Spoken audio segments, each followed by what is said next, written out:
আল্লাহর নবী বলেছেন, আল্লাহর সৃষ্টি নৈপুণ্যতা সম্পর্কে যদি কোনো বান্দা 1 ঘন্টা চিন্তা করে, 1 ঘন্টা যদি গবেষণা করে, চিন্তা করে, রব্বুল আলামিন তার আমলনামায় 60 বছরের নফল ইবাদতের সওয়াব লিখে দেন। জোরে বলেন সুবহানাল্লাহ। আল্লাহ পাক এই সমস্ত কথা বলে এখন ওই ফর্মুলা বলতেছেন যে আসলে আমার বান্দা হওয়ার জন্য, খাঁটি বান্দা হওয়ার জন্য তার কয়েকটি বৈশিষ্ট্য থাকতে হবে। আল্লাহ পাক এখানে 8টি বৈশিষ্ট্য বর্ণনা করেছেন। আল্লাহর খাঁটি বান্দা হওয়ার জন্য বৈশিষ্ট্য কয়টা লাগবে? 8টি। বেহেশত কয়টা? বেহেশত কয়টি? আল্লাহ পাক বৈশিষ্ট্য বানিয়েছেন 8টি। এখানে 8টি বৈশিষ্ট্যের কথা বলা হয়েছে। মহান আল্লাহ রাব্বুল আলামিন বলেন, ওয়া ইবাদুর রাহমানিল্লাযীনা ইয়ামশুনা আলাল আরদি হাওনা ওয়া ইযা খাতাবাহুমুল জাহিলুন ক্বালু সালামা। রহমানের খাঁটি বান্দা তারা, রহমানের আসল বান্দা তারা যারা নাকি জমিনের উপর থেকে যখন হাঁটে খুব বিনয় বিনম্রতার সাথে তারা চলে। ওয়াইদা খাতাবাহুমুল জাহিলুন, আর যখন জাহিলরা তাদের সঙ্গে কথাবার্তা বলতে আসে তখন তারা তাদেরকে বলে তোমাদের প্রতি সালাম, এই বলে তারা চলে যায়। অর্থাৎ এই 8টি বৈশিষ্ট্যের প্রথম বৈশিষ্ট্য ধরা হয়েছে চালচলনকে। ইমানদার খাঁটি বান্দা যারা, তাদের চালচলন সম্পর্কে প্রথম বৈশিষ্ট্য ধরা হয়েছে।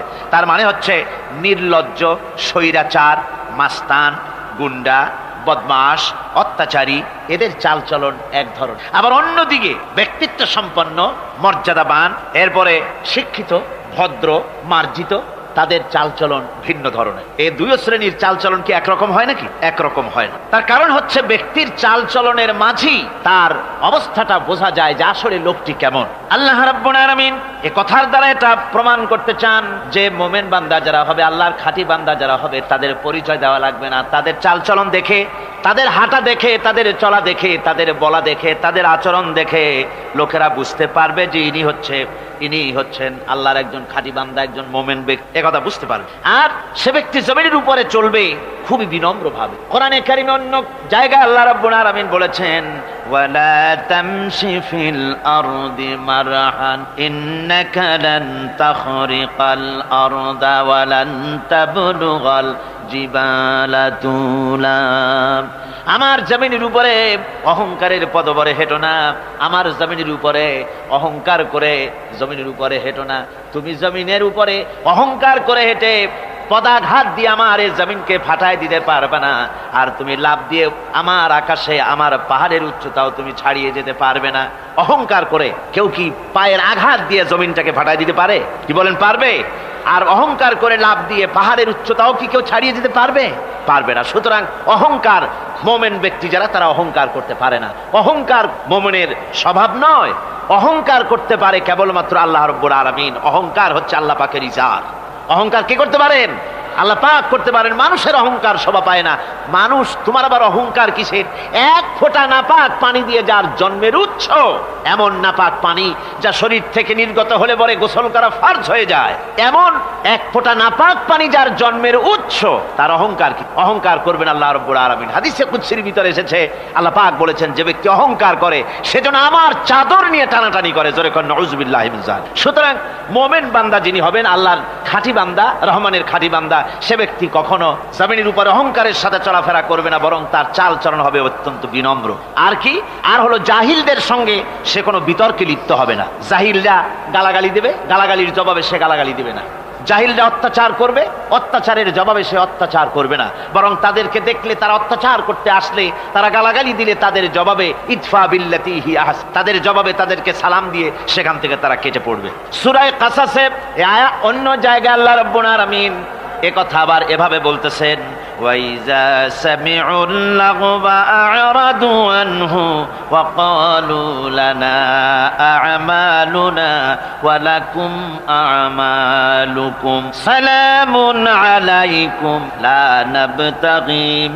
লা নাবতাগিল জাহিলিন। আল্লাহ পাক বলছেন যে যখন মুমিনেরা পরস্পরে মুমিনদের সাথে জাহিলদের যখন দেখা সাক্ষাৎ হয়ে যায়, যখন ঝগড়ায় লিপ্ত হতে চায়, তখন মুমিনেরা যারা মুমিন বান্দা, আল্লাহর খাঁটি বান্দা, তারা বলবে যে তোমাদের আমলের প্রতিফল তোমরা পাবা, আমাদের কৃতকর্মের ফল আমরা পাবো, সুতরাং তোমাদের প্রতি সালাম, তোমাদের সাথে আমাদের কোনো সম্পর্ক নাই, ঝগড়াঝাটি না করে তারা ফিরে আসবে। আল্লাহ পাক এরপরে বলেন ওয়াল্লাযীনা ইয়াবিতুনা লিরাব্বিহিম সুজদান ওয়া কিয়ামা।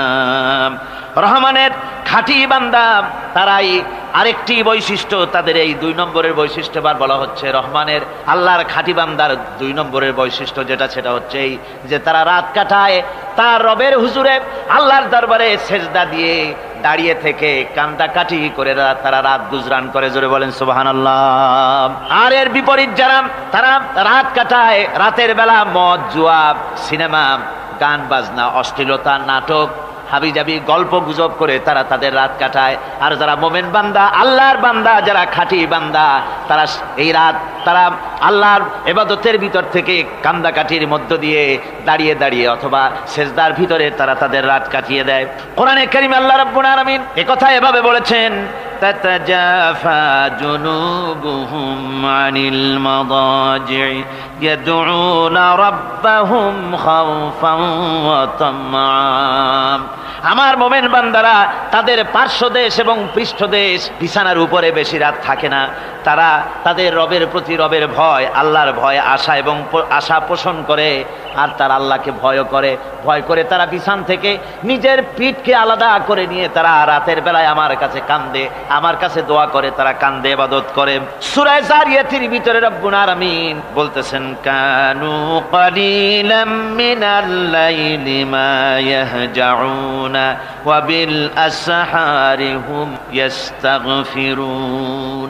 আমার এই মুমিন বান্দাগুলি, আমার খাঁটি বান্দা যারা, তারা সারা রাত ঘুমায় না, রাতের একটা অংশ মাত্র তারা ঘুমায়, সারা রাত ঘুমায় না, একটা অংশ তারা ঘুমায়, আর বাকি অংশটুকুন শেষ রাত্রে তারা ওঠে আর আমার দরবারে তারা কান্দে, মাপ চায় আর কাঁদতে থাকে, চোখের পানি ফেলতে থাকে। আল্লাহ রাব্বুল আলামিন শেষ রাত্রে প্রথম আকাশে আসেন। হাদিস শরীফে এসেছে, প্রথম আকাশে আল্লাহ রাব্বুল আলামিন এসে দুনিয়ার মানুষকে ডাকেন, কে আছো গুনাহ করে জীবন বোঝাই করে ফেলেছো, নাফরমানি করেছো, গুনাহ করেছো, অথবা বিপদে পড়েছো, ঋণগ্রস্ত হয়ে পড়েছো, অসুবিধায় পড়েছো, মামলা মকদ্দমায় পড়েছো, আমার কাছে মাপ চাও, আমার কাছে সাহায্য চাও। এই সময় যে সমস্ত বান্দারা আরামের ঘুমকে হারাম করে আল্লাহর দরবারে কাঁদতে থাকে, তাহাজ্জুদের নামাজ আদায় করে যখন হাত তুলে কাঁদে, আল্লাহ পাক তখন এই দৃশ্য দেখে ফেরেশতাদের বলেন, ও আমার ফেরেশতারা, আমার ওই বান্দাগুলি কাঁদে কেন? সমস্ত মানুষ যখন ঘুমানো, এই বান্দাগুলি কাঁদে কেন বলো? ফেরেশতারা বলে, আল্লাহ তুমি তো ভালো করে জানো। ফেরেশতারা বলে, আল্লাহ পাক বলবেন, তবুও তোমাদের মুখ থেকে শুনতে চাই। ফেরেশতারা তখন বলবে, রব্বুল আলামিন তোমার বান্দা গুনাহ করেছে, জাহান্নামের ভয়তে তোমার কাছে কাঁদতেছে, তোমার ভয়তে কাঁদে, জাহান্নামের ভয়তে কাঁদে। আল্লাহ জিজ্ঞেস করেন, ফেরেশতারা, ওরা যে আমার ভয়তে কাঁদে, ওরা কি আমারে দেখছে নাকি? ফেরেশতারা বলেন, না খোদা তোমারে দেখে নাই। আল্লাহ পাক বলেন, ওরা আমার যে জাহান্নামের ভয়তে কাঁদে, ওই জাহান্নাম তারা দেখেছে নাকি? ফেরেশতারা বলে, না আল্লাহ, তোমার জাহান্নাম ওরা দেখে নাই, তোমার বেশ তো কিছুই দেখে নাই। আল্লাহ পাক বলেন, ও আমার ফেরেশতারা, এই বান্দাগুলি আমার দোজখ দেখে নাই, আমাকে দেখে নাই, হাসর মিজান সিরাত কিছুই দেখে নাই, শুধু কোরআনের কথা শুনে, আমার নবীর কথা শুনে, আমার কোরআনের কথা শুনে বিশ্বাস করে আরামের ঘুমকে হারাম করে কিভাবে কাঁদতেছে তাকায় দেখ। আমার রহমতের দরিয়ায় জোশ মেরে গেছে, তোরা সাক্ষী থেকে যা, আমার ওই ক্রন্দনরত বান্দাগুলিকে আমি আল্লাহ মাফ করে দিলাম। আমার ভাইয়েরা, আল্লাহ পাক বলেন, আম্মান হুয়া কানিতুন আনা আল-লাইলি সাজিদাও ওয়া কাইমা। আল্লাহ রাব্বুল আলামিন বলেন, সিজদার ভিতরে আর দাঁড়ানোর ভিতরে আমার এই বান্দাগুলি আখিরাতে আমার সঙ্গে দেখা করা লাগবে এই ভয়তে, জাহান্নামের ভয়তে তারা কাঁদে, এভাবে কাঁদতে থাকে। আর আল্লাহ পাক ওই সময় তাদের গুনাহ মাফ করতে থাকেন। কোরআনে কারীমের ভিতরে আল্লাহ পাক বলেন, সারা রাত ঘুমাতে আল্লাহ নিষেধ করেছেন, সারা রাত যেন ঘুমায় না, পাইকারি দরে ঘুমায় না, একটু জাগো। ওয়াজকুর ইসমা রাব্বিকা বুকরাতাও ওয়া আসীলা। সকাল এবং সন্ধ্যায় তোমার প্রভুর, তোমার রবের জিকির করো, স্মরণ করো। ওয়া মিনাল লাইলি ফাসজুদ লাহু ওয়া সাব্বিহহু লাইলান তাওয়িলা। তোমার রাতের বেলায় রাতের একটা অংশ সেজদায় অবনত হও, আর রাতের দীর্ঘ সময় ঘুমায় থেকো না। হয় একটা লম্বা সময় ঘুমাও, কিন্তু একটা অংশ রাখো যে সময় তুমি আমার দরবারে সেজদায় পড়ে যাবে, কাঁদবে। আমার বন্ধুগণ, রাতটা ওয়াজআলনাল লাইলা সুবাতা, আল্লাহ রাব্বুল আলামিন ওয়াজআলনা সুবাতা ওয়াজআলনান নাওমা সুবাতা ওয়াজআলনাল লাইলা লিবাসা, ঘুমকে বানাইছেন আল্লাহ শান্তির বাহন, আর রাতকে করেছেন আচ্ছাদন। রাতকে কি করেছেন? আচ্ছাদন। রাতকে একটা পর্দা লাগিয়ে দিয়েছেন, রাতের পর্দা। যেহেতু প্রেম ভালোবাসা ঢোল পিটায় করা যায় না। ঢোল পিটায় প্রেম করা যায়? যায় না। মানুষকে দেখায় দেখায় প্রেম ভালোবাসা করা যায় না। এটা হলো দুনিয়ার রীতিনীতি। দুনিয়ায় যেটা মানুষেরা করে, আসল সবচাইতে বড় ভালোবাসার পাত্র হলেন আল্লাহ, মাশুক হলেন আল্লাহ, আশেক হলো মানুষ। আশেক এবং মাশুকের ভিতরে প্রেম বিনিময় হবে, ভালোবাসার আদান প্রদান হবে, কথোপকথন হবে। এজন্য দিনের কোলাহলপূর্ণ অবস্থায় তা হয় না বলে রব্বুল আলামিন বলেন, আমি তোমাদের জন্য রাতকে একটা আচ্ছাদন, একটা পর্দা বানায় দিয়েছি। এই রাতের পর্দার ভিতরে থেকে আমারে ডাকো, আমাকে আমার কাছে তুমি আমাকে ডাকো, একটা লম্বা সময় নিয়ে আমাকে বলতে থাকো, আমাকে ডাকতে থাকো। আল্লাহ পাক তার নবীকেও বলেছেন, ইয়া আইয়ুহাল মুযাম্মিলু কুমিল লাইলা ইল্লা কালিলা।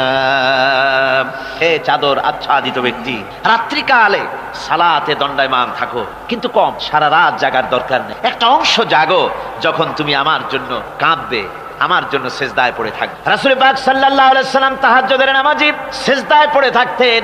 রাতে ঘন্টার পর ঘন্টা চলে যেতেছে। হযরত আয়েশা বলেন, আমি মনে করতাম সেজদায় এমন ভাবে রাসূল পড়েছেন আর ওঠেন না, আমার মনে হতো হুজুর বুঝি ইন্তেকাল করে গেছেন। আমি রাসূলের পায়ের আঙ্গুল ধরে আস্তে করে চাপ দিতাম, হুজুর তাতে একটু ব্যথা পেয়ে আঙ্গুল নাড়া দিতেন, তখন আমি মনে করতাম আল্লাহর নবী বিদায় হন নাই, বেঁচে আছেন। আবার কখনো দাঁড়িয়ে দাঁড়িয়ে নামাজের ভিতরে তেলাওয়াত করতে করতে রাত শেষ হয়ে যেত। আমার মনে হতো এই দাঁড়ানো থেকে হুজুর বুঝি আর রুকুতে যাবেন না। আবার যখন রুকুতে যেতেন মনে হতো এই রুকু থেকে আর বুঝি সেজদায় যাবেন না। আবার যখন সেজদায় যেতেন মনে হতো এই সেজদা থেকে রাসূল বুঝি আর উঠবেন না। সুবহানাল্লাহ। সাহাবায়ে কেরাম জিজ্ঞেস করতেন, হে রাসূল, হযরত আয়েশা জিজ্ঞেস করে, হে রাসূল, আপনি এত কাঁদেন কেন, এত ইবাদত করেন, এত রাত জাগেন? হযরত আয়েশা বলেছেন, আল্লাহর নবী দাঁড়িয়ে দাঁড়িয়ে তেলাওয়াত করতে করতে, দাঁড়িয়ে দাঁড়িয়ে নামাজ পড়তে পড়তে পাও মোবারক, কদম মোবারক এমন ভাবে ফুলে যেত, সকালবেলায় জুতার মধ্যে পাও ঢুকতো না। সুবহানাল্লাহ। এইভাবে রাসূল পাক কষ্ট করতেন। জিজ্ঞাসা করতে, এত ইবাদত কেন করেন? আপনার তো আগের পিছের সমস্ত গুনাহ আল্লাহ মাফ করেছেন, কোনো গুনাহ আপনার নাই। তবু আল্লাহ বলে দিয়েছেন, নবী আপনার আগের পিছের সব মাফ, তারপরেও এত কাঁদেন কেন? আল্লাহর নবী বলেছেন, ও সাহাবীরাও আমার স্ত্রীরা শোনো, আমি কি আমার বান্দার, আমি আমার আল্লাহর শুকরগুজারকারী বান্দায় কি আমি পরিণত হব না? যে আল্লাহ আমাকে এত নিয়ামত দিয়েছেন, আমি কি সেই আল্লাহর শুকরগুজার হব না? রাসূলুল্লাহ ভাবে কাঁদতেন।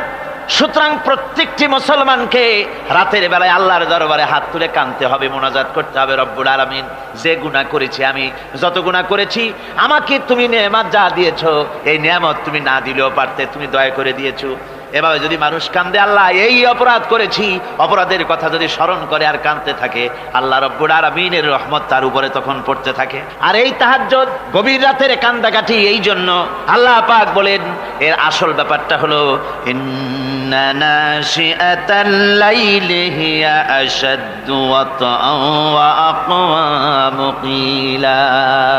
আসল ব্যাপার হলো এই প্রকৃতপক্ষে রাতের বেলায় যে নামাজটা হয়, শয্যা ত্যাগ করে মানুষ যে নামাজ পড়তে দাঁড়ায়, এতে করে তার আত্মসংযমের ট্রেনিং হয়ে যায়, আল্লাহর সঙ্গে মহব্বত কায়েম হয়ে যায়। ইসলামী আন্দোলনের বিজয়ের জন্য কর্মীদের এটা সবচাইতে বড় ওষুধ। শুধু হরতালের প্রোগ্রাম দিয়া, শুধু মিছিলের প্রোগ্রাম দিয়া ইসলামী আন্দোলন বিজয় কোনো কালে হয় নাই আর হবেও না। এজন্য আন্দোলন যারা করে তাদেরকে গভীর রাত্রে উঠতে হয়, নফল রোজা রাখতে হয়, আর গভীর রাত্রে তেলাওয়াত করতে হয়, কাঁদতে হয় আল্লাহর কাছে, তা না হলে আন্দোলনের বিজয় হওয়া সম্ভব নয়। আমার বন্ধুগণ, আমরা জেনেছি ইতিহাসে আছে লাল সালু একটা বই পড়ানো হয়, কলেজে পড়ানো হয়। আপনারা নাম শোনেন নাই? এই বইটা আমাকে একজন প্রফেসর এই চট্টগ্রামের আমাকে দেখতে দিলেন, আমি দেখলাম। তার মধ্যে তিনি ইসলামের ব্যাপারে এত বিদ্বেষ ছড়িয়েছেন। এক জায়গায় তিনি লিখতে গিয়ে লিখেছেন, আমি পড়লাম, নিজে পড়েছি, যে দেশে যত টুপি দেখা যায় জমিনে এত শস্য হয় না। এদেশে এই মোষ দাড়ি গোপ ওঠার আগেই কোরআন শরীফ হেফজ করা সারা, অথচ জমিনে শস্য নাই। জমিনের শস্য আর কোরআন শরীফ পড়ার সাথে তুলনা করে উপহাস করেছে রীতিমতো। একটা দুশ্চরিত্র খলনায়ককে দিয়ে সেখানে কোরআন হাদিসকে বিকৃত করার অপচেষ্টা চালানো হয়েছে। এরকম একটা নিকৃষ্ট বইকে তারা স্কুলে এবং কলেজে সেখানে পড়াশোনার ব্যবস্থা করে দিয়েছে। আর ইসলামের ব্যাপারে যদি কেউ গাইল দিতে পারে তাহলে সে বইটাকে খুব সুনাম সুখ্যাতি করে বাজারে ছড়াবার চেষ্টা করা হয়, ঠিক কিনা কর? যে কবি, ওই আগেই বলেছি, যে কবি ইসলামের গাইল দিতে পারবে সে সবচাইতে বড় কবি। যে সাহিত্যিক ইসলামকে খোসা দিয়া, কোরআনকে খোসা দিয়া কথা লিখতে পারবে সে হলো শ্রেষ্ঠ সাহিত্যিক, ঠিক কিনা কর? আর এই খ্রিস্টান জগৎ, ইহুদি জগৎ, তারা ইসলামকে আর মুসলমানদেরকে গালাগালি করার জন্য সব সময় মুসলমান নামের কুলাঙ্গারদেরকে বেছে নেয়। যেমন নবুয়াতের উপরে হামলা চালাতে হবে, সেজন্য এই পৃথিবীর নিকৃষ্ট কাফের গোলাম মোহাম্মদ কাদিয়ানির মতো একটা নিকৃষ্ট কাফেরকে তারা বেছে নিয়েছে। জোরে কর নাউজুবিল্লাহ। তার নাম একটা মুসলমানি নাম। আবার আমাদের দেশে আল্লাহকে, রসুলকে গালি দিতে হবে, দাউদ হায়দারের মতো একটা জাহান্নামের কীটকে তারা বেছে নিয়েছে মুসলমান নামে। আবার রসুলকে গালি দিতে হবে, হযরত আয়েশা সিদ্দিকা রাদিয়াল্লাহু তাআলা আনহাকে গালি দিতে হবে, সেজন্য মুসলমান নামের কলঙ্ক সালমান রুশদি নামক এক শয়তানকে এই ইহুদিরা বেছে নিয়েছে, ঠিক কিনা কর? কিন্তু এখন সালমান রুশদি যাবা কোথায়? এখন সালমান রুশদির উপরে যিনি হুকুম হজ জারি করেছিলেন ইমাম খোমেনি বেঁচে নাই, কিন্তু তার হুকুম এখনো বেঁচে আছে।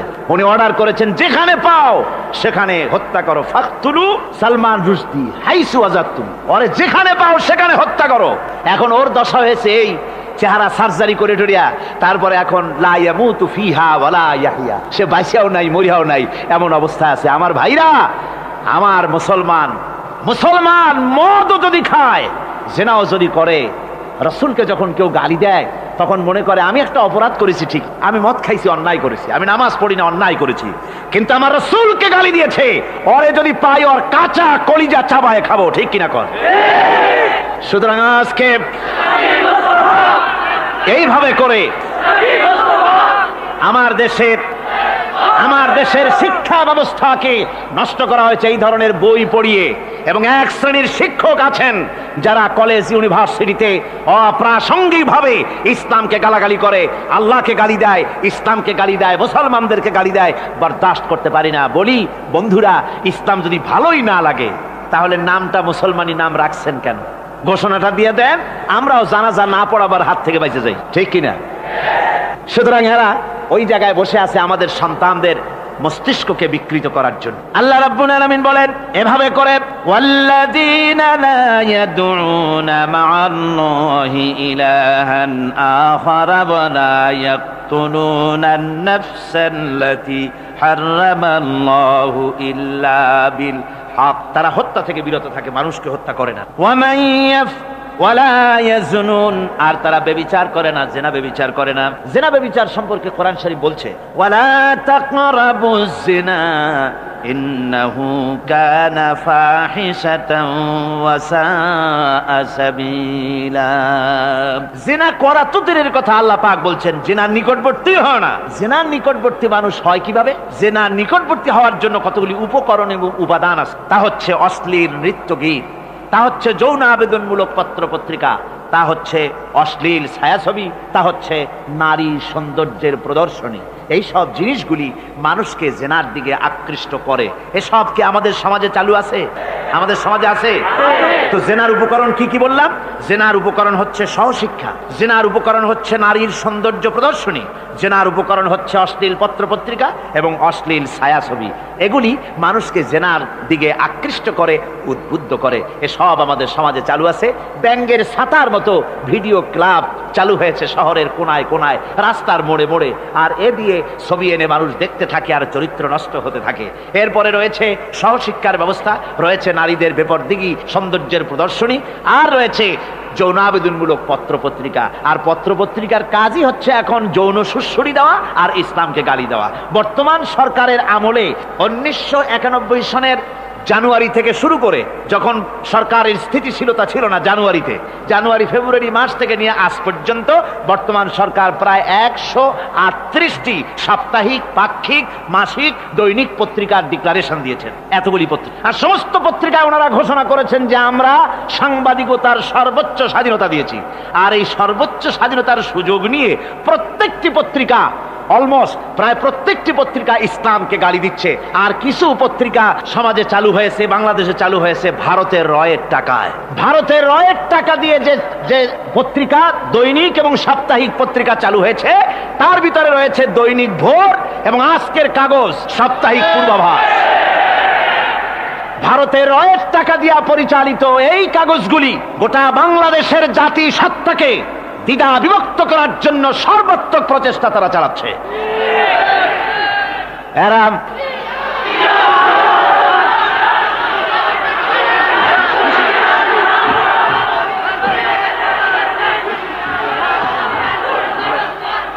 আমার বন্ধুগণ, এই ধরনের একটানা প্রয়োজন হলে সব নাম আমরা তুলে ধরবো।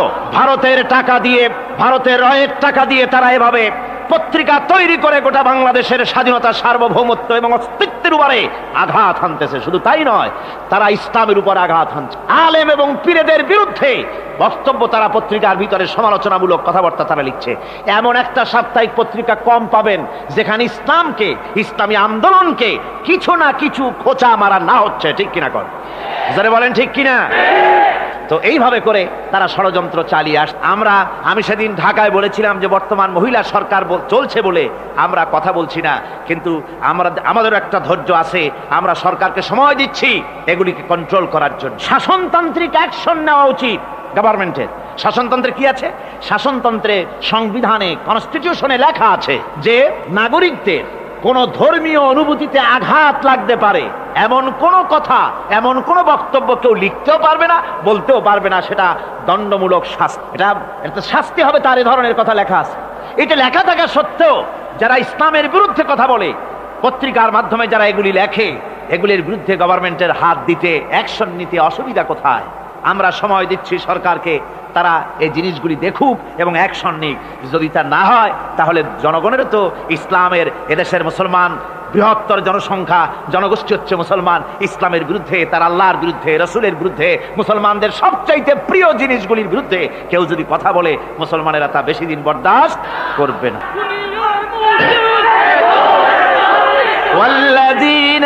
আল্লাহ পাকের বলে বলেন ইউদাআফ লাহুল আযাবু ইয়াওমাল কিয়ামাতি ওয়া ইয়াখলুদ ফীহি মুহানা। এই সব কাজ যারা করবে, আল্লাহকে বাদ দিয়ে যারা আল্লাহকে বাদ দিয়ে অন্যকে মাবুদ বলে ডাকবে আর হত্যা করবে, জিনা করবে, আল্লাহ বলেন তাদেরকে কিয়ামতের দিন পুনঃ পুনঃ আযাব দেওয়া হবে। আর তাদেরকে ওয়ায়াখলুদ ফীহি মুহানা, তারা বড় লাঞ্ছনার জীবন যাপন করবে, সেখানে লাঞ্ছনার সাথে তারা বসবাস করবে। ইল্লা মান তাবা ওয়া আমানা ওয়া আমিলা আমালান সালিহান ফাউলাইকা ইউবাদদিলুল্লাহু সাইয়্যাতিহিম হাসানাত ওয়া কানা আল্লাহু গফুরার রহিমা। ইল্লা মান তাবা, এই সমস্ত আযাব থেকে বাঁচবে কারা? বাঁচবে সেই সব লোক যারা তওবা করেছে এবং নেক আমল করেছে। ফাউলাইকা ইউবাদদিলুল্লাহু সাইয়্যাতিহিম হাসানাত, আল্লাহ রাব্বুল আলামিন তাদের অন্যায় ত্রুটিপূর্ণ কাজগুলিকে ভালো দিয়ে বদলে দিবেন। সুবহানাল্লাহি ওয়া বিহামদিহি। ওয়া কানা আল্লাহু গফুরুর রহিমা, আর আল্লাহ পাক হচ্ছেন বড় ক্ষমাশীল এবং দয়াবান।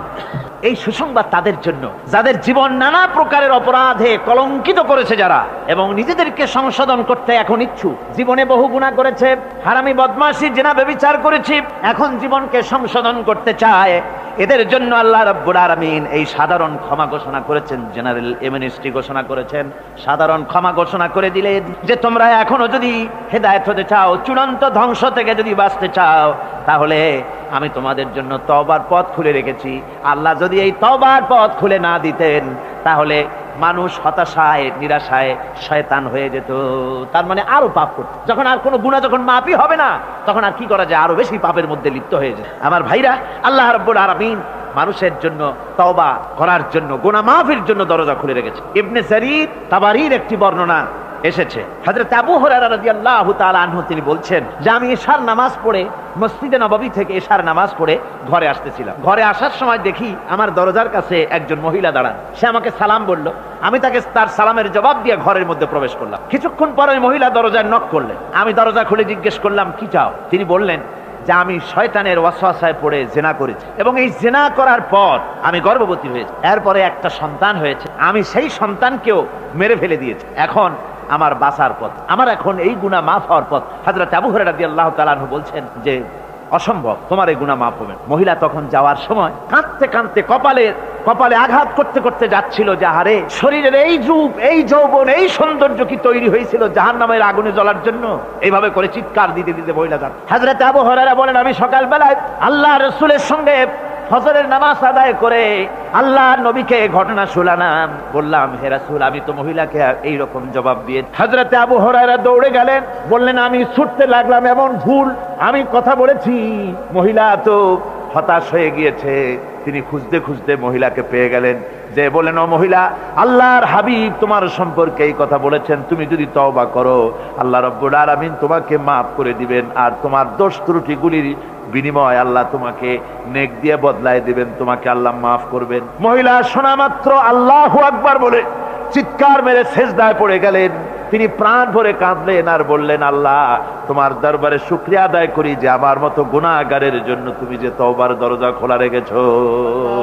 তিনি তার নিজের দাসীকে এবং তার বাচ্চাকে, কৃত দাসীকে আল্লাহ শকরার্থে মুক্ত করে দিলেন। আমার ভাইয়েরা, এভাবে করে যারা নাকি আল্লাহর দরবারে যারা এভাবে মাপ চায়, আল্লাহ পাক তাদেরকে মাফ করে দিবেন।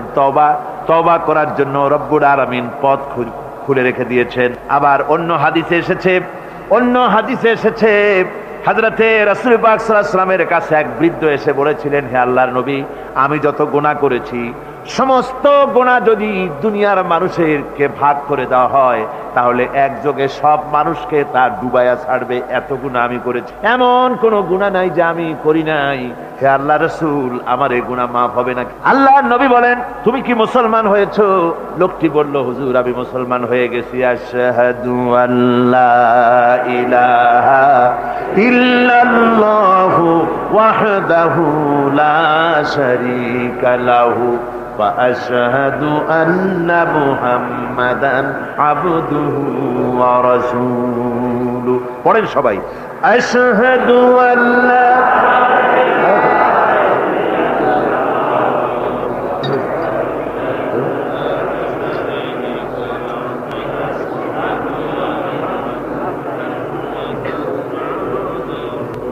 ওই লোকটি যখন কলেমা পড়লেন, বললেন আমি মুসলমান হয়েছি। আল্লাহ নবী বলেন, শোনো আল্লাহর বান্দা, তুমি যখন কলেমা পড়েছো তোমার পেছনের তামাম জিন্দেগির সমস্ত গুনাহ খাতা আল্লাহ রাব্বুল আলামিন মাফ করে দিয়েছেন। শুধু মাফ করেন নাই, আরো কি করেছেন? ওয়ায়ুবাদদিলুল্লাহু সাইয়্যাতিহিম হাসানাত। দোষ ত্রুটি তোমার যা আছে, যে ব্যক্তি তওবা করে আল্লাহর পথে চলে, নেক আমল করে, পেছনের জীবনের দোষ ত্রুটি যা করেছেন সবগুলির বদলে আল্লাহ রব্বুল আলামিন নেকি লিখে দিবেন। জোরে বলেন সুবহানাল্লাহ। তার মানে হচ্ছে জীবনে যত অপরাধ করেছিল তওবা করে যখন ভালো কাজ করবে আর পেছনের কথাগুলি যখন মনে করবে গভীর রাত্রে, আল্লাহ আমি এই ধরনের পাপ করেছিলাম, চুরি করেছি, ডাকাতি করেছি, জেনা করেছি, মদ খেয়েছি, মিথ্যা কথা বলেছি, এই সব কথা বলে যত অনুশোচনা করবে আর অনুতপ্ত হবে, চোখ দিয়া যত পানি পড়বে, নতুন নতুন করে তার আমল নামে আল্লাহ নেকি লিখতে থাকবেন। জোরে বলেন সুবহানাল্লাহ। রব্বুল আলামিন তার বান্দাকে এত ভালোবাসেন।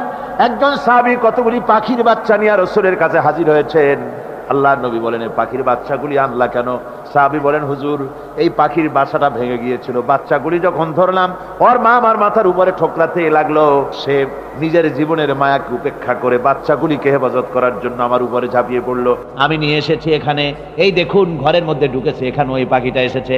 আমি রাসূলকে দেখাতে এলাম প্রাণী জগতে মায়ের সন্তানের প্রতি কত মায়া, সেটা দেখাতে এলাম। আল্লাহর নবী বলেন, ও সাহাবী, প্রাণী জগতে সন্তানের প্রতি মায়ের কতটুকু মহব্বত তুমি তাই আমাকে দেখাতে এসেছো। শোনো, এই প্রাণী জগতে সন্তানের প্রতি মায়ের যত মহব্বত তার চাইতে লক্ষ কোটি গুণে বেশি মহব্বত বান্দার প্রতি আল্লাহ রব্বুল আলামিনের। মহব্বতকে, করুণাকে, রহমতকে, ভালোবাসাকে 100 ভাগ করা হয়েছে। 100 ভাগ করে 99 ভাগ আল্লাহ নিজের কাছে রেখেছেন, আর একটা ভাগ তামাম পৃথিবীর প্রাণী জগতে আল্লাহ ছড়াই দিয়েছেন। একটা ভাগ দিয়েছেন সারা দুনিয়ায় প্রাণী জগৎ। সেই একটা ভাগে এই শত সহস্র কোটি প্রাণীর মধ্যে যেটুকুন আমরা পাইছি, এতটুকুন মহব্বতে সন্তানের জন্য কলিজায়, সন্তানের কোনো অকল্যাণ হলে কলিজায় পানি থাকে না। সন্তানের কোনো অসুবিধা হলে বা মা বাপের কষ্ট হলে বা কারো কোনো কষ্ট হলে আমরা এই ধরনের আমাদের অবস্থা সৃষ্টি হয়ে যায়। 1 ভাগ তামাম পৃথিবীর সমস্ত প্রাণী জগতে ছড়ায় দেওয়ার পর আমাদের অবস্থা যদি এই হয়, তাহলে 99 ভাগ রহমত যার কাছে, বান্দার প্রতি তার মহব্বত কতখানি। আমার বন্ধুগণ, রাসূল পাক সাল্লাল্লাহু আলাইহি ওয়াসাল্লাম বলেছেন, ও সাহাবীরা, একজন লোক উটের পৃষ্ঠে যাচ্ছিল কোথাও, উটের পৃষ্ঠে তার খাবার আছে, পানিও আছে। যেতে যেতে মরুদ্যানের মধ্যে সে বিশ্রাম করলো। ঘুমের থেকে জেগে দেখে উট নাই, খাবার নাই, পানিও নাই। বড় লোকটা কেমন পেরেশান হয়। সাহাবীরা বলেন, হুজুর, উট হচ্ছে মরুভূমির জাহাজ, উট হারায় গেছে, টাকা পয়সা যা ছিল, খাদ্য খাবার ছিল, সব চলে গেছে, এর থেকে পেরেশানি তো আর কিছুই হয় না। হুজুর বলেন, লোকটা খানিকক্ষণ চিন্তা ভাবনা করতে করতে কিছুক্ষণ পর দেখলো উট ফিরে এসেছে, সমস্ত টাকা তার ওই খাদ্য আর পানিও নিয়ে হাজির হয়ে গেছে। বলো কেমন খুশি হয়। হুজুর, হযরত সাহাবীরা বলেন, হুজুর, এর থেকে খুশি আর কি হতে পারে, লোকটার দিল তো ভরে যাবে।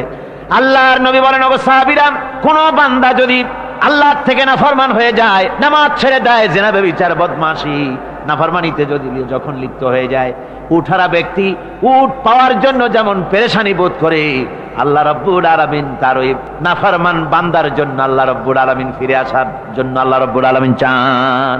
বান্দা যখন, নাফরমান বান্দা নিজের গুনাহ বুঝতে পেরে যখন সেজদায় পড়ে গিয়া কান্দে, রব্বুল আলামিন আমার গুনাহ মাফ করে দাও, এইভাবে যখন কাঁদতে থাকে, রব্বুল আলামিন, আল্লাহর হাবিব বলেন, উঠারা ব্যক্তি উঠ ফেলে পড়ে, ওই ব্যক্তি যত খুশি হন। কোন নাফরমান বান্দা যখন সেজদায় পড়ে যায়, আল্লাহ রাব্বুল আলামিন এর চাইতে লক্ষ কোটি গুণে বেশি খুশি হয়ে যান।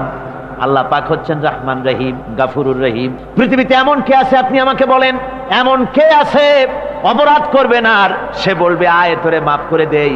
বলেন, এরকম আছে নাকি? কেউ বলেন আছে? এমনকি বাপ মা, ছেলে অন্যায় করেছে, বাপ মার দিল চায় ছেলেটা যদি মাপ চাইতো বড্ড ভালো হতো, ওর সাথে প্রাণ ভরে কথা বলতাম, বুকের সাথে জড়িয়ে নিতাম, কিন্তু মুখ খুলে বলে না যে অপরাধ করেছিস, মাপ চাইয়ে যা, এরকম বলে। মাও বলে না, বাপেও বলে না, কিন্তু একমাত্র মহান সত্য রব্বুল আলামিন বান্দা যখন গুনাহ করে, আল্লাহ ডাকে, বান্দারে গুনাহ করেছিস ফিরে আয়, আমি তোরে মাফ করে দেব। গুনাহ করেছিস ফিরে আয়, জিনা করেছিস ফিরে আয়, মদ খেয়েছিস ফিরে আয়, মানুষ হত্যা করেছিস ফিরে আয়, কুফরি করেছিস ফিরে আয়, আগুন পূজা করেছিস ফিরে আয়, মাটি পূজা করেছিস, সূর্য পূজা করেছিস, যা করেছিস না কেন ফিরে আয়, আমাকে ডাক দে, আমি তোর জিন্দেগির গুনাহ আমি আল্লাহ মাফ করে দেব। এই জন্য আল্লাহ রাব্বুল আলামিনকে যখন কোন বান্দা একবার ডাকে, দিল থেকে, কলিজা থেকে একটা ডাক যদি দেয়, আল্লাহ 1000 ডাকের তুলনায় একটা ডাক আল্লাহ কলিজা থেকে ডাক। এই ডাকটা কোথা থেকে? কলিজা থেকে। দিল সে जुबात निकलती है, असर रखती है, पर नहीं मगर ताकते परवाज रखती है। অন্তর থেকে যে কথা বেরোয় তা প্রভাব বিস্তার করে। কলিজা থেকে যদি কেউ ডাক দেয় আল্লাহ, কলিজার একটা ডাক আলাদা না? বলেন আলাদা কিনা? কলিজা থেকে ডাক, বলেন না সবাই আল্লাহ। কলিজা থেকে একটা ডাক যদি কেউ ভাবে আল্লাহকে ডাক দেয় আল্লাহ, আল্লাহ রাব্বুল আলামিন বান্দা যখন একবার ডাক দেয়, আল্লাহ তখন 70 বার লাব্বাইক বলেন, 70 বার সাড়া দিয়া বলে, বান্দা কি চাও, আমি তোর কাছে হাজির। কি চাস বল, আমি মাফ করে দেব। সুতরাং আল্লাহ রাব্বুল আলামিন বলছেন, আমার কাছে ক্ষমা চাও, মাফ চাও, আমার কাছে মাফ চাও, যত মাফ চাইবে আমি মাফ করে দেব। পৃথিবীতে এমন কেউ নাই যার কাছে বেশি চাইলে তিনি খুশি হবেন। আল্লাহ রাব্বুল আলামিন এমন এক সত্তা, যার কাছে যত বেশি চাওয়া যাবে তিনি তত বেশি খুশি হবেন। হর হমেশা দেনে কো वो तैयार है, जो न मांगे उससे वो बेजार है। যত বেশি চাওয়া যায় আল্লাহর কাছে, আল্লাহ তত খুশি হন। আর যে ব্যক্তি চায় না আল্লাহর কাছে, আল্লাহ তার উপরে বেজার হয়ে যান। ওয়ামান তাবা ওয়া আমিলা সালিহান فإن ইন্নাহু ইয়াতুবু ইলাল্লাহি মাতাবা। আর যারা তওবা করে, নেক আমল করে, তার আল্লাহর দিকে ফিরে আসে, যেমনটি তার আশা উচিত তেমন ভাবে সে আল্লাহর কাছে ফিরে আসে। তার মানে হলো তওবা কবুল করার জন্য, গুনাহ মাফ করার জন্য পৃথিবীতে কেউ নাই। আছে কেউ? গুনাহ কি কেউ মাফ করতে পারে? দুনিয়ায় কেউ পারে? আকাশে কেউ পারে? আল্লাহ ছাড়া কেউ গুনাহ মাফ করতে পারে? যদি মানুষ তওবা করে, রব্বুল আলামিন বলেন সে এমন ভাবে তওবা করে আল্লাহর কাছে ফিরে এসেছে যেখানেই তার আসা উচিত, এই জায়গা ছাড়া আর তার কোনো যাওয়ার জায়গা নাই। সুতরাং সে জায়গা মতো এসেছে, অনুতপ্ত এবং অনুশোচনা করেছে। আল্লাহ পাক এ ধরনের অনুশোচনাকারীকে রব্বুল আলামিন ক্ষমা করে দিয়ে থাকেন। ওয়াল্লাযীনা লা ইয়াশহাদুনা আয-যুর ওয়া ইযা মাররু বিল-লাগবি মাররু কিরামা।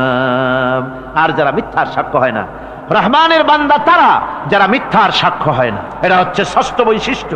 আর তারা কোনো অনর্থক, কোনো নিরর্থক কোনো কাজ যদি দেখে, ঘটনা দেখে, সেখান থেকে তারা শরীফ মানুষের মতো, একেবারে নিতান্ত ভদ্র মানুষের মতো সেখান থেকে কেটে পড়ে। গান বাজনা হচ্ছে, নাটক হচ্ছে, অশ্লীলতা হচ্ছে, গালাগালি হচ্ছে, অনর্থক কোনো কাজ হচ্ছে, নিরর্থক কোনো অনুষ্ঠান কিছু একটা হচ্ছে, ওখান থেকে একটা ভদ্রলোকের মতো, যেমন কোনো দুর্গন্ধময় জায়গা থেকে মানুষ যখন যায় নাকে রুমাল দিয়ে আস্তে করে সেখান থেকে পাশ কেটে চলে যায়, ঠিক কিনা? ঠিক ওইভাবে করে আল্লাহ পাক বলছেন আমার মুমিন বান্দারা এই ধরনের কোনো অনর্থক, নিরর্থক যে কাজের মধ্যে কোনো পরকাল নাই, আল্লাহ নাই, দুনিয়ার মানুষের স্বার্থ নাই, দেশের স্বার্থ নাই, রাষ্ট্রের স্বার্থ নাই, জনগণের স্বার্থ নাই, এই ধরনের সমস্ত গাল গপ্প, নাটক, উপহাস, এই ধরনের মজা, এই ধরনের অনুষ্ঠান যখন দেখে আমার মুমিন বান্দারা সেখানে দাঁড়ায় না। ময়লার কাছ থেকে নাকে রুমাল দিয়ে মানুষ যেমন চলে যায়, এই লোকটিও তখন অত্যন্ত ভদ্রের মতো আস্তে করে পাশ কেটে বেরিয়ে যায়। ওয়াল্লাযীনা ইযা যুক্কিরু বিআয়াতি রাব্বিহিম লাম ইয়াখিরু আলাইহা সাম্মান ওয়া উমিয়ানা। আর আমার বান্দাদের 7 নম্বরের, রহমানের বান্দা, খাঁটি বান্দা যারা, তাদের 7 নম্বরের বৈশিষ্ট্য হচ্ছে এই যে ওই সমস্ত বান্দারা তাদের কাছে যখন আমার আয়াতকে শোনানো হয়, আমার কোরআন তেলাওয়াত করে আমার আয়াত পড়ে যখন নসিহত শোনানো হয়, তখন তারা বোবার মতো, বধিরের মতো বসে থাকে না। কথা বুঝতে পেরেছেন? রহমানের খাঁটি বান্দা যারা, তাদের কাছে কোরআনের কথা ওয়াজ করে যখন শোনানো হয়, আল্লাহর কালাম যখন শোনানো হয়, আয়াত পড়ে পড়ে যখন নসিহত শোনানো হয়, লাম ইয়াখিরু আলাইহা সুম্মান ওয়া উমিয়ানা, তখন ওই ব্যক্তি অন্ধ এবং বধিরের মতো চুপ করে বসে থাকে না, বরং আমল করা শুরু করে দেয়। জোরে বলেন সুবহানাল্লাহ। যখন সে জানলো যে এগুলি হলো আল্লাহর বিরোধী কাজ, এগুলি আল্লাহর কাজ, আল্লাহ রসুলের কাজ, তখন তা পালন করা শুরু করে দেয়। এই 5 দিন ধরে কোরআনের যে কথাগুলি হলো, এই কথাগুলি শোনার পর আপনারা কি বসে থাকবেন? বসে থাকবেন? যারা বসে থাকবে এইগুলি শোনার পরে, আল্লাহ তাদেরকে বলেছেন এরা হলো অন্ধ, এরা হলো বধির, এরা হলো বোবা। আমরা আল্লাহর এই যে কথা, আমরা কি অন্ধ আর বধির আর বোবা হবো নাকি? আমরা হবো না। আমরা অন্ধ নয়, বধির নয়, বোবা নই, বরং আল্লাহ যা বলেছেন, যা শুনলাম সামি'না ওয়া আতা'না, এই 5 দিন ধরে যা শুনলাম আল্লাহর কথা, কার কথা শুনলাম? আর সমস্ত কথা আমরা আমল করবো। জোরে কোন আমিন। আল্লাহ যেন কবুল করেন। জোরে কোন আমিন। আমল করা কি? বসে না থাকা কি? বসে না থাকা হচ্ছে যা শুনলাম, আল্লাহর যা ফরজ, যা হুকুম, তা মানবো। আল্লাহ যা নিষেধ করেছেন তার থেকে ফিরে থাকবো, এটাই হলো কাজ। এরপরে রব্বুল আলামিন বলেন والذين يقولون ربنا هب لنا من أزواجنا وذرياتنا قرة أعين واجعلنا للمتقين إماما। রহমানের বান্দা 8ম নম্বর এবং শেষ নাম্বার হচ্ছে এটা বৈশিষ্ট্য এই যে তারা রহমানের যারা খাঁটি বান্দা, আল্লাহর যারা খাঁটি বান্দা, তারা রব্বুল আলামিনের কাছে মুনাজাত করে, আমার রব, আয় আমার আল্লাহ, হাবলানা মিন আজওয়াজিনা ওয়া যুররিয়াতিনা, আমাদের এবং আমাদের স্ত্রীদের আর আমাদের সন্তানদেরকে তুমি দয়া করে আমাদের চক্ষুর শীতলতা বানায় দাও। জোরে বলেন আমিন। ওয়াজআলনা লিল মুত্তাকিনা ইমামা, আর আমার এই সন্তানদেরকে তুমি মুত্তাকিদের ইমাম বানায় দাও। শুধু মুত্তাকি বানায়ও না, মুত্তাকিদের নেতা বানায় দাও। জোরে কোন সুবহানাল্লাহ। এই কথা, এই সূরাটা, এইটা তখনকার কথা যখন এই মুমিনদের মক্কি সূরা, তো এটা যখন মক্কা শরীফে দেখা গেল যে মুসলমানেরা, যিনি ইসলাম কবুল করেছেন তার বাপ কাফের, যিনি ইসলাম কবুল করেছেন কারো বাপ কাফের, কারো মা কাফের, কারো সন্তান কাফের, কারো মেয়ে কাফের, কারো জামাই কাফের, সব প্রিয়জনেরা কুফরি হালতে আছে। আর এগুলি দেখে তাদের চক্ষুর মধ্যে কাটা বিঁধতেছিল, চক্ষু জর্জরিত হয়ে যাচ্ছিল। নিজের সন্তানের চেহারা যত ভালো হোক, সন্তান যতই শিক্ষা দীক্ষা থেকে যতই উন্নত আর ভালো হোক না কেন, সে যদি জাহান্নামের দিকে অগ্রসর হতে থাকে, কোন নেককার ইমানদার পিতার মনে তার সান্ত্বনার কারণ হতে পারে না।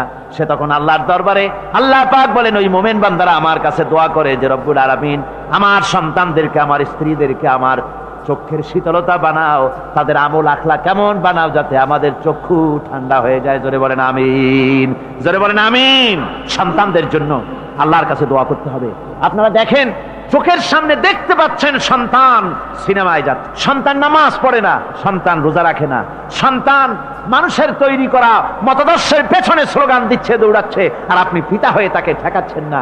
ওই ছেলে তো জাহান্নামে যাচ্ছে, আপনার দরদ হওয়া উচিত, ওই ছেলেকে ফিরানো দরকার, আর আল্লাহর কাছে দোয়া করা দরকার। আমার বন্ধুগণ, দোয়া আল্লাহ নিজেই শিখাই দিচ্ছেন, দোয়া করো।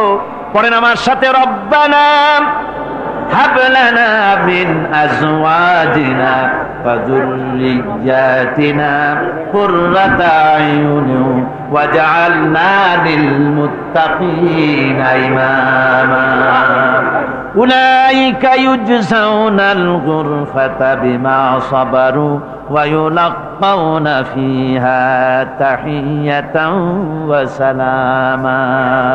আল্লাহ পাক বলেন, এই সব লোকদের জন্য তারা যে সবর করেছিল, সেই সবরের কারণে আমি তাদের উত্তম জাযা দান করব। আর তাদের জন্য ফেরেশতারা চতুর্দিক থেকে ফেরেশতারা তাদের জন্য সম্বোধন করবে, তাদেরকে সম্বর্ধনা দিবে, ফেরেশতারা তাদের সম্বর্ধনা দিবে।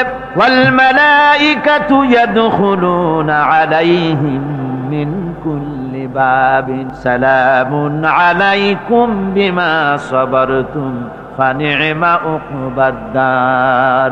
চতুর্দিক থেকে ফেরেশতারা আসতে থাকবে, আর তারা সালাম দিতে থাকবে, তাদেরকে সম্বর্ধনা দেবে বেহেশতীদেরকে, আর বলবে তোমাদের জন্য এই পরকালের এই ঘরটাই, জায়গাটা কতই না উত্তম করে আল্লাহ তৈরি করে রেখেছেন। বলেন সুবহানাল্লাহ।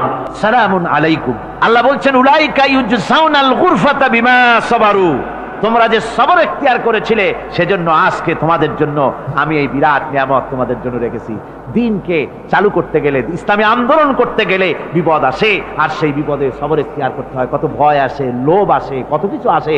এগুলিকে উপেক্ষা করে যারা ইসলামী আন্দোলনের জন্য নফসের খাহেশকে, আরামকে হারাম করে দিয়ে আন্দোলনে যারা ঝাঁপিয়ে পড়তে পারে, তাদের জন্য আল্লাহ পাক এই সমস্ত নিয়ামত রেখে দিয়েছেন। কুল মা ইয়াবাউ বিকুম রাব্বি লাউলা দুআউকুম ফাকাদ কাযযাবতুম ফাসাউফা ইয়াকুনু লিজামা।